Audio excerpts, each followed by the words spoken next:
Bonjour à toutes et à tous. Vous êtes déjà ou vous allez être diplômé du MBA. Et je viens de me rendre compte qu'il y a un cours que j'aurais dû vous faire et que j'ai oublié de vous faire. Ça fait 18 mois qu'on vous explique que pour réussir, il faut du talent. Ça, vous le saviez déjà. Et bien évidemment, ça fait 18 mois qu'on vous explique que pour réussir, il faut du travail. Ça, si vous l'aviez oublié, on vous l'a rappelé.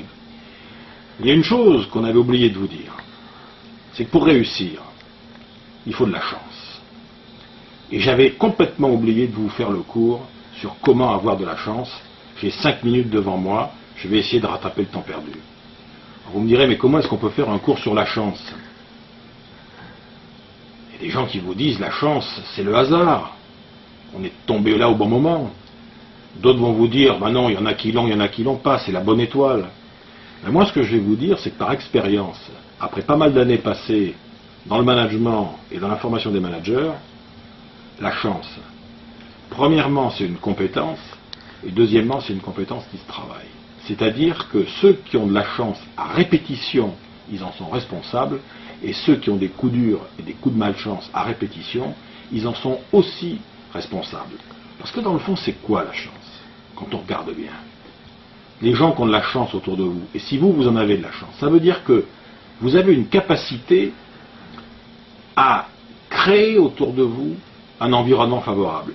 Coluche, qui était un grand spécialiste du management, aurait pu nous dire, avoir de la chance, c'est avoir la capacité à gagner les concours de circonstances. Eh bien, c'est exactement ce qu'on peut apprendre à faire dans le quotidien, du travail, en entreprise, dans la vie sociale, un peu partout. Mais ça peut aller plus loin.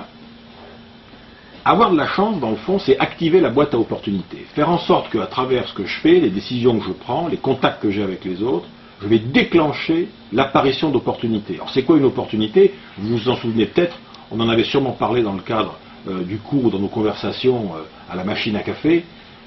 Alors, les opportunités, c'est trois choses. D'abord, les opportunités, c'est les bonnes rencontres. Rencontrer les bonnes personnes, au bon moment. Mais les opportunités, c'est aussi ce que j'appelle moi les territoires.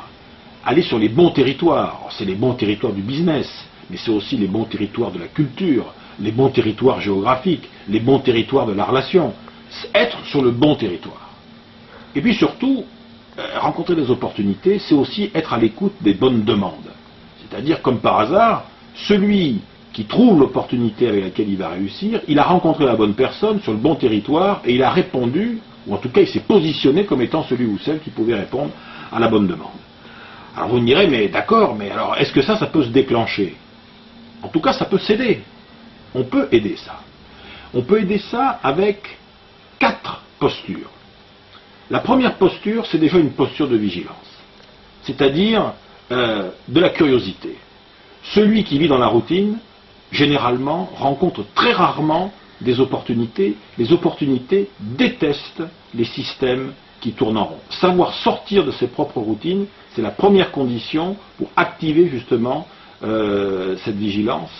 Et ça prépare l'esprit. Je crois que c'est Pasteur qui disait la chance ne favorise généralement que les esprits préparés. Se tenir vigilant par rapport à ce qui se passe autour. La deuxième idée, on en a beaucoup parlé ensemble en cours, et vous en avez parlé avec d'autres de nos collègues, c'est la magie du réseau. Être en interaction avec les autres et se constituer un réseau. Mais se constituer un réseau, c'est pas uniquement se constituer un carnet d'adresses. C'est pas uniquement demander des services et rendre des services. Se constituer un réseau, se créer des conditions pour l'opportunité, c'est devenir celui ou celle qui met les autres en relation. Celui qui crée les liens entre les autres. Celui qui aide les autres, d'ailleurs, à faire des choses. Je vous avais donné cette merveilleuse citation, je crois, de Pierre Doré, qui était le fondateur de l'Institut européen du leadership, et qui disait « La meilleure façon pour atteindre ses objectifs dans une organisation, c'est d'aider ceux dont on a besoin à atteindre les leurs. Donc c'est travailler en réseau. » Le troisième secret de la chance, c'est justement d'être conscient que la chance, elle ne marche pas toujours. Et qu'il y a des fois où il y a des revers. On a des coups de malchance, mais tout le monde a eu des coups de malchance. Vous prenez toutes les grandes réussites du monde des affaires, les grandes réussites dans l'histoire, les grandes réussites dans les médias, dans le spectacle, dans le showbiz, les grandes réussites sont jalonnées de problèmes, de difficultés, de revers d'échecs. Simplement, qu'est-ce qui s'est passé? Les gens qui ont vécu ces choses-là, ils ont utilisé leur échec comme une matière première. Ils en ont fait quelque chose. Ils ont utilisé leur échec et ils l'ont transformé en projet. C'est devenu la matière première pour rebondir sur autre chose. Ce qui fait dire d'ailleurs que la chance, la vraie chance, c'est pas ce qui vous arrive. C'est ce que vous allez faire avec ce qui va vous arriver. Ce qui n'est pas tout à fait la même chose. Et donc, le quatrième secret de la chance, c'est l'anticipation. L'anticipation, en ce sens que il faut toujours avoir un projet d'avance. Comme par hasard, les chanceux, ils ont déjà dans la tête, quelque part, parce qu'ils en parlent avec les autres, le projet qui, comme par hasard, va être le projet qui, entendu par les uns ou par les autres, récupéré par les uns ou par les autres, va leur créer, demain matin, après-demain, la semaine prochaine, le mois prochain, va leur créer l'opportunité. Voilà, moi, ce que je pouvais vous dire, c'était cette dernière leçon. Avoir de la chance, c'est un élément déterminant dans la réussite, ça s'apprend, on peut s'entraîner, ça passe par une nouvelle façon de percevoir la réalité, de gérer ses priorités de vie et de décision, et aussi ses relations aux autres.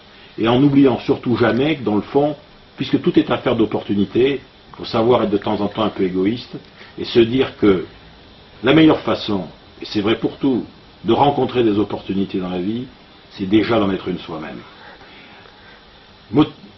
Réfléchissez à ça, méditez ça, salut à toutes et à tous, et bon vent pour le siècle qui vient. Merci beaucoup.